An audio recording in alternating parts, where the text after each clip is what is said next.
Поголем број хулигани кои беа дел од екстремно агресивната и насилна толпа со камења и тврди предмети попладнево ги нападнаа полициските службеници кои ги обезбедуваа ненајавените протести. Истите палеа предмети по булеварите во централното градско подрачје и оштетија фасадата на основниот суд Скопје 1. Освен судот, за време на протестите оштетена од досега пријавеното е и експозитура на комерцијална банка на булевар Крстен Мисирков, колонијалната продавница Ком Дисконт и неколку приватни возила.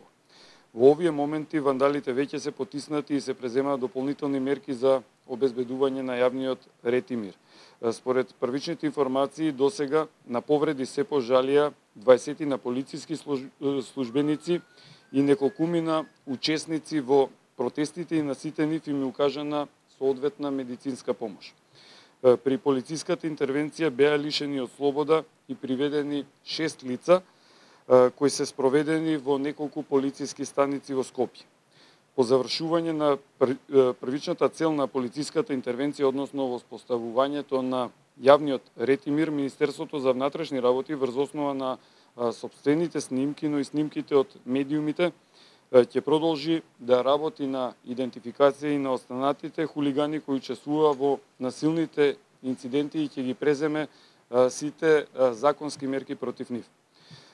Протестите денеска започнаа околу 13 часот и 20 минути на улица Цветан Димов пред џамијата Јаја Паша, каде се собраа нешто повеќе од 200 граѓани кои носеа различни протестни транспаренти и знамиња. Масата започна да се движи во правец кон Битпазар во 13 часот и 40 минути. До 14 часот бројката на луѓе кои протестираа значително се искачи и голем дел од овие лица кои што протестираа за време на своето движење кон основниот суд Скопје 1 Скопје со камења и други предмети започнаа да ги гаѓаат полициските службеници ангажирани во обезбедувањето. Кога пристигнаа пред судот, продолжија со извици како Аллаху Акбар и каменување на зградата на судот. Во 14 часот полициските службеници ангажирани за обезбедување професионално и согласно стандардните оперативни процедури започнаа со мерки за растурање на масата и спречување на движењето на насилната толпа кон владата на Република Македонија. Околу половина час подоцна од како беа спречени во намерата, масата започна со движење наназад кон Битпазар.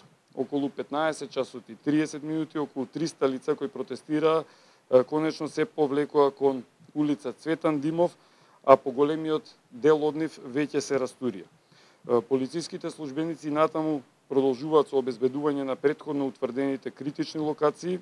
Министерството за внатрешни работи ќе ги следи и социјалните мрежи, преку кои се одвиваше мобилизацијата за овие насилни протести и апелира граѓаните да не дозволат да бидат манипулирани и инволвирани во какви било нарушувања на јавниот ред и мир.